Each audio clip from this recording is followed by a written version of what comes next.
লীলা খেলায় মেতে উঠতে চায়, বা তাকাই যাক এই ধ্বংসের লীলা খেলায় LSVD, বাংলা ইউনিটি নাকি রেড হক্স কারা স্টেবল পারফরমেন্স করতে পারে, কারা তাদের তরফ থেকে স্টেবল পজিশনগুলো গ্র্যাব করতে পারে। ফিনিক্সের দিকে নজর পড়েছে ব্লেডের, আগেই ফিনিক্সের দিকে নজর দেওয়া এটাকেই বলে এক্সপিরিয়েন্স, এটাকেই বলে পুরো দিক থেকে সতর্ক থাকা, and exactly aggressive plus I think পুরোপুরিভাবে সতর্ক থাকা অ্যান্ড স্কিল শো করা, টোটালি ডমিনেট করা একটা ব্লেডের তরফ থেকে আমরা দেখতেই পাবো।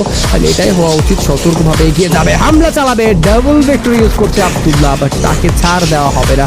ডাবল ভেক্টরের ফল করবে, কত সময় বেঁচে থাকতে পারবেন সেই প্রশ্নটা থাকছে। তৎক্ষণাৎ ক্যারেক্টার স্কিল যেন আব্দুল্লাহকে আরও একবার ধ্বংসের দিকে ধাবিত করে ফুটফুট যেতে যেতে টেক ডাউন নিয়ে নিজেই মাটিতে লুকিয়ে পড়েছে। রাহাত যেন একটি সময় এগিয়ে এসে পুরোপুরিভাবে তাকে সাহায্য করেছে। আর এসকের উপর এবার হামলা চালাবে বাংলা ইউনিটি, থার্ড পার্টি করার জন্য প্রস্তুত হয়েছে। ব্লেড এগিয়ে আসবে, Bangla Unity lower ground to higher ground, তুষির নেজালকে ড্যামেজ করেছে, বাট পাল্টা আঘাত করা হচ্ছে, তুষির ওয়াল পেস করে পিছিয়ে পড়বে। বাট এবার যেন ওয়াল সেভিং ইউএবির ইউজ, ক্যারেক্টার স্কিল প্রত্যেকটা ওয়াল চূর্ণ বিচূর্ণ করেছে ব্লেড। শিহানকে ঘিরে গিয়েছে নেজাদ, এন্ড সাবিত ডাইড। ব্লেডের লাস্ট শট বাংলা ইউনিটিকে ধ্বংস করতে, বাংলা ইউনিটিকে শেট ডাউন করতে। আর এইচকে আমার কাছে মনে হয় না একটা মিনিটও বোধ হয় তারা সময় নিয়েছে, একটা মিনিটও বোধ হয় আমাকে এই টপ